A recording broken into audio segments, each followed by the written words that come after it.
നമ്മുടെ P C George വലിയ ആശങ്കയിലാണ്. MLA സ്ഥാനം രാജിവെച്ചതോടെയാണ് പി സിക്ക് ആശങ്ക വർദ്ധിച്ചത്. ഇങ്ങനെ കടം കയറിയാൽ കേരളത്തിൻ്റെ അവസ്ഥ എന്താകും അനിയ എന്നാണ് പി സി ചോദിക്കുന്നത്. ഒപ്പം നിങ്ങൾക്കുണ്ടാകാൻ പോകുന്ന കുട്ടികൾ പോലും 48,000 രൂപയുടെ കടത്തിലാണെന്ന കണ്ടെത്തലും അദ്ദേഹം നടത്തിക്കളഞ്ഞു. ഇനി അതിൻ്റെ വിശദീകരണമാണ്. കഴിഞ്ഞ 3 മാസത്തിനിടയിൽ 4,000 കോടി കൂടെ കടമെടുക്കാൻ എഗ്രിമെന്റ് ആയി എടുത്തോ എന്ന് എനിക്കറിയില്ല.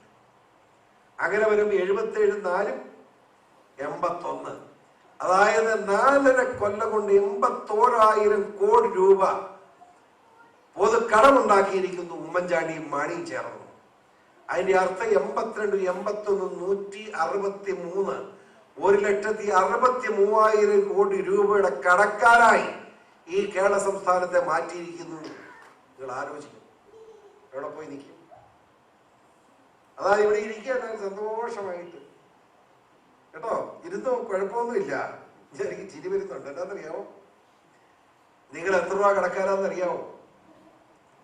48,000 രൂപ കടക്കാരനായി ഇരിക്കുന്നു ഓരോരുത്തരും. പത്രക്കാർ വിചാരിക്കും നിങ്ങളും കടക്കാരാണ്. 47,800, മനസ്സിലായില്ലേ? 48,000 രൂപയുടെ കടക്കാരാ നിങ്ങൾ.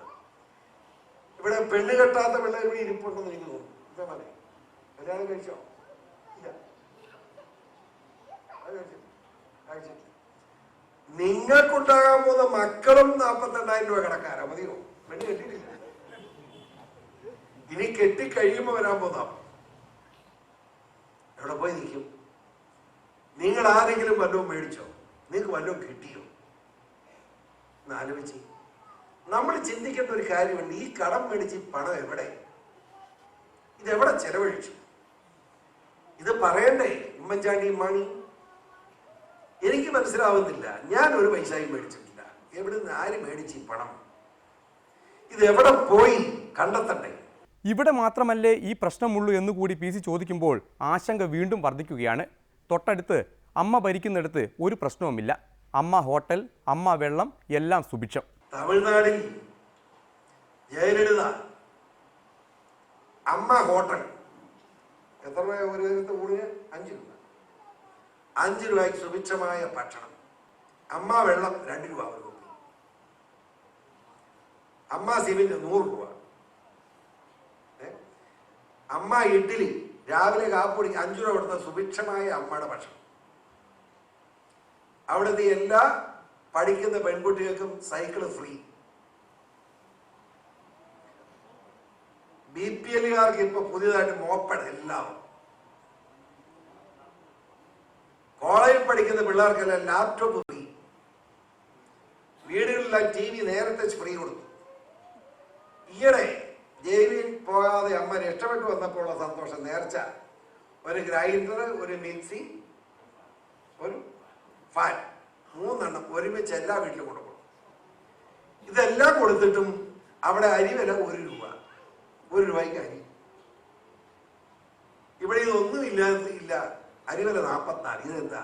ഇത് തമിഴ്നാടായി മാറണം എന്ന് മലയാളികൾ പറയുന്ന ഗതികേട് ഉണ്ടാക്കരുത് ഉമ്മൻചാണ്ടി എന്നാണ് എനിക്ക് പറയാറുള്ളത്. അത് ജയിൽ ഒഴിവാക്കി കിട്ടിയപ്പോൾ അമ്മ ചെയ്തത് കേട്ടല്ലോ. ഇവിടെ ആയിരുന്നെങ്കിൽ എല്ലാ വീട്ടിലും സോളാർ കിട്ടിയേനെ. KSEB നാട്ടുകാരൻ രക്ഷപ്പെടുമായിരുന്നു. അതെ, ഒരു വിഷയം കൂടിയുണ്ട് പറയാൻ. അത് നമ്മുടെ അനൂപ് മന്ത്രിയെ മുൻനിർത്തിയാണ്. എന്തോ ശിഖണ്ഡിയെ മുൻനിർത്തി യുദ്ധം ചെയ്യുന്നത് പോലെയൊക്കെ തോന്നുന്നു. കേട്ടു നോക്കാം. ഇവിടെ സിവിൽ സപ്ലൈസ് പറഞ്ഞാൽ നാണക്കേടാണ്. ജേക്കബിന്റെ മകനായതുകൊണ്ട് ഞാനൊന്നും പറയുന്നില്ല. അവനവിടെ കുന്തം പോലെ മന്ത്രി കസേര ഇരിക്കുക, ഫയൽ ഒപ്പിടുക എന്നതാണ് ചെറുക്കന്റെ ജോലി. അതിന്റെ കച്ചവടം മുഴുവൻ ഉമ്മൻചാണ്ടിയുടെ നേതൃത്വത്തിൽ കോൺഗ്രസ്സുകാരൻ. കച്ചവടം മുഴുവൻ അവരെ ഏറ്റെടുത്തിരിക്കുക ഉമ്മൻചാണ്ടി. ഇതെവിടെ എന്തുണ്ട്? സഹകരണ മേഖലയിലുള്ള നമ്മുടെ പൊതുമേഖലയിലുള്ള നമ്മുടെ സിവിൽ സപ്ലൈസ് മുഴുവൻ കൂട്ടിക്കെട്ടിപ്പോയില്ലേ? ആര് ചോദിക്കാൻ, ആര് പറയാൻ? ഇതുപോലെ ദുരിതത്തിലായ ഒരു കാലഘട്ടം കേരളത്തിൽ ഉണ്ടായിട്ടില്ല. പി സിയുടെ ആശങ്കകൾ ഇവിടെ തീരുന്നില്ല. ഇടവേളയ്ക്ക് ശേഷം മുല്ലപ്പെരിയാറും ശബരിമലയും കൂട്ടിയോജിപ്പിക്കാനുണ്ട്. 142 അടിയായിട്ട് ജോസഫിനെ അറിയത്തേയില്ല. എന്താ കാര്യം? സുപ്രീം കോടതിയുടെ മുമ്പിൽ കേസ് പോലും ചോദ്യം നടത്താൻ കേരള ഗവൺമെന്റ് കഴിയുന്നില്ല.